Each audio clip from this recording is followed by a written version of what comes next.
guys, AnimeUpRise, welcome back to the channel. In today's video, we are doing another casual character discussion, and this time, since we did a manga review on Kenichi the Mightiest Disciple, I decided to talk about the character known as Kenichi Shirahama. And in this series, I just kind of go around and be like, hey, talk about the characters for moments. It's very casual. I talk about moments I like about the character, talk about stuff I like about the character. It's basically just really casual character discussion, you know? I talk about what I like, talk about what I dislike. If I have any dislikes, usually if I talk about them on the show, I don't have that much dislikes. But anyways, let's just get right into it. Let's get into Kenichi Shirahama. So upon watching Kenichi the Mightiest Disciple, I can't say that fucking title, man. It's just a very fun show. Like, I've seen Kenichi from being a weak guy to like the end of the show being like, he's still kind of the underdog character. Like, no doubt. Like, the whole show, at least in the anime, he's still kind of the underdog, but he goes from being like the weakest guy in school who has nothing for him, he gets beaten up like on the daily, he goes into someone actually being competent enough to fight. And the fact that he has like a ton of different styles, like he can do Muay Thai, Jiu-Jitsu, fucking karate, like it's like Kempo, I'm not even sure what it's called, the Chinese, Kung Fu? Kung Fu? Is that what it's called? I think it might be what that is, but I don't know that one. Then there's like the sword arts too. Like, it's so cool he can master all those styles, and plus like he can use them interchangeably, because there's even scenes in the anime where he does like use like a special combo move where he puts all his different styles together, and it's cool. Like, he's not just mastering karate like he was going out to in the first place. No, he went around and he actually went in and was like, hey, I'm gonna master all 5 of these. Well, he just wanted to stay alive. Honestly, Kenichi's a wimp. Like, he's very scared of fights. Like, he's very scared. He doesn't want to be in a fight. Like, after he beat Daimonji, he didn't even plan on like ever fighting again. He used that training to help him get through that, and that's really all he expected.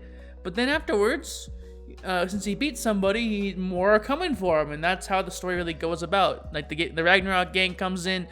And yeah, dude, that's when it really is good. When the Ragnarok gang actually comes in, like after Tsukuba, after that little fight, when Ragnarok gets introduced with like Koga the kicker, then there's the thrower guy, and then there's Takeda the boxer. Those are all really cool fights. The only one I want to talk about, the fight with Takeda the boxer. This guy is not really meant to be a delinquent because he's, you know, he was a professional boxer, but since he helped out his friend and he lost his right arm, or no, his left arm, his left hook, he couldn't be a boxer anymore because he only had one arm to fight with. And in like, kind of like a depression, kind of defeated kind of way, he went to Ragnarok and fought for them. And that was just a cool way of seeing like his character, like seeing his past in the fight and seeing Takeda come into his own. And also like Kenichi coming in and be like, okay, hey, I'm gonna help you out. I'll save you still, even if you're my enemy, I'm still going to save you. Or he'll save his friend, or the people that he captured. They weren't really his friends. He'll still save them regardless because he's a nice guy. He doesn't care about the consequences. He still chose to save them, and he won't hold on to any regrets. So even if he lost the use of his left arm, I think Kenichi would be okay with that. And that's like the opposite of Takeda.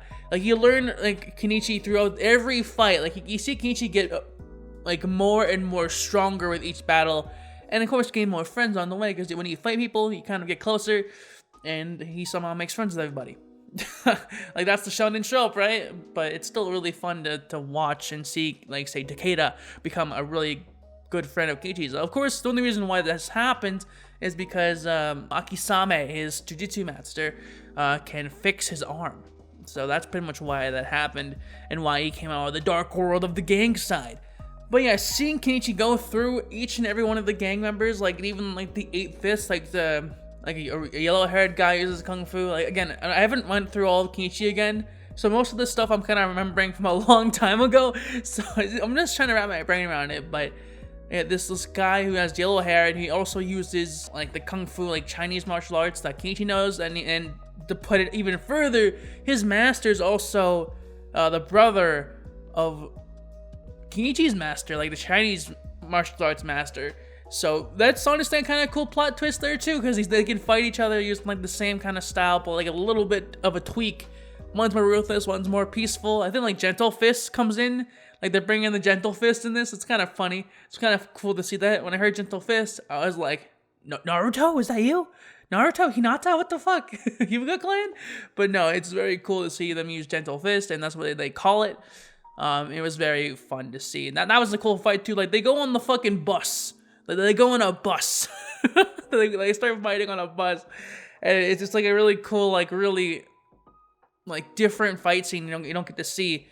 And then there's like another gang member who's fucking almost breaks Kenichi's legs, but has really long hair. I'm not even sure what his name is, but he's a really like unique fighter. He's a very experienced fighter, and this is like one of the other matches that Kenichi loses like big on.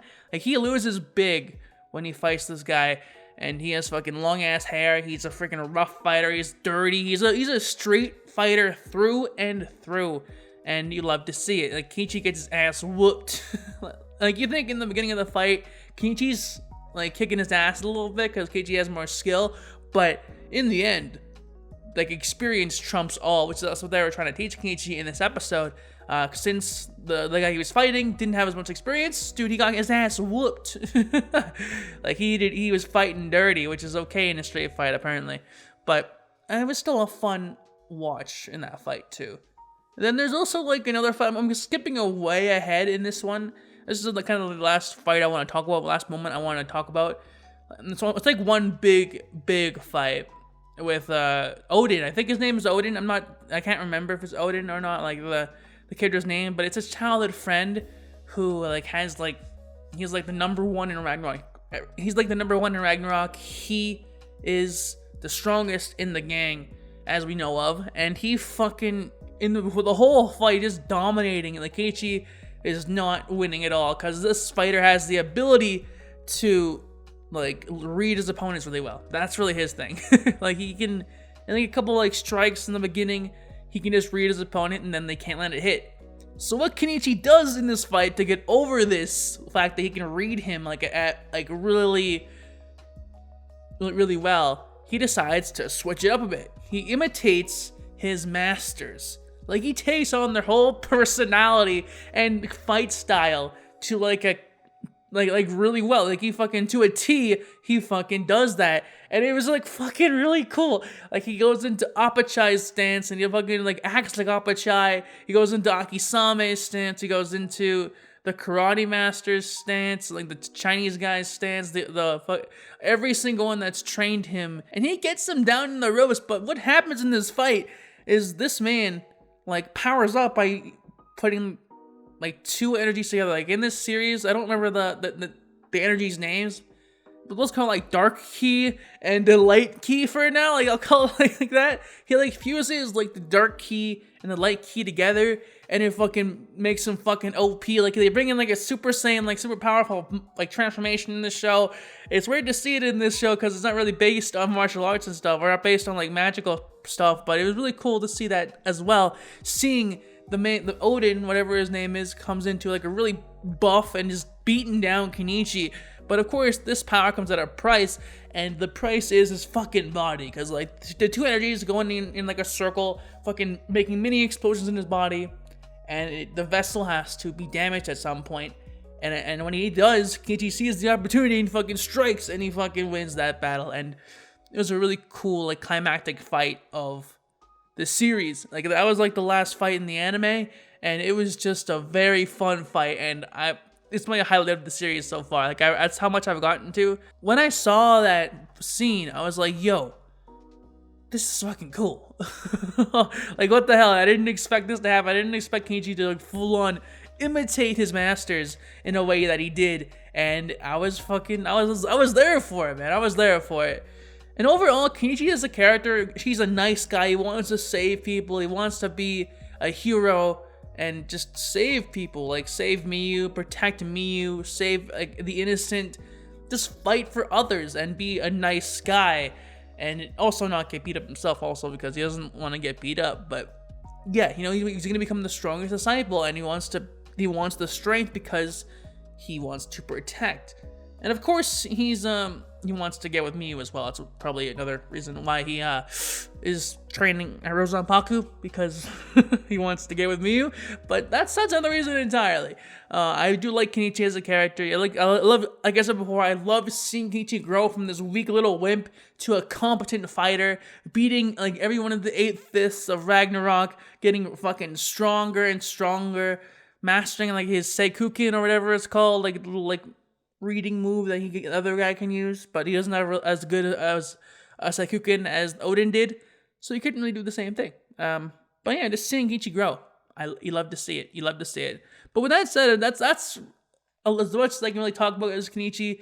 Again, this is isn't an analysis at all. It's just a casual character discussion. Like, I talk about the moments I like about a character, like the fights they go into or character moments they have. You know, it's just that. It's literally just that. That's really all I want to talk about.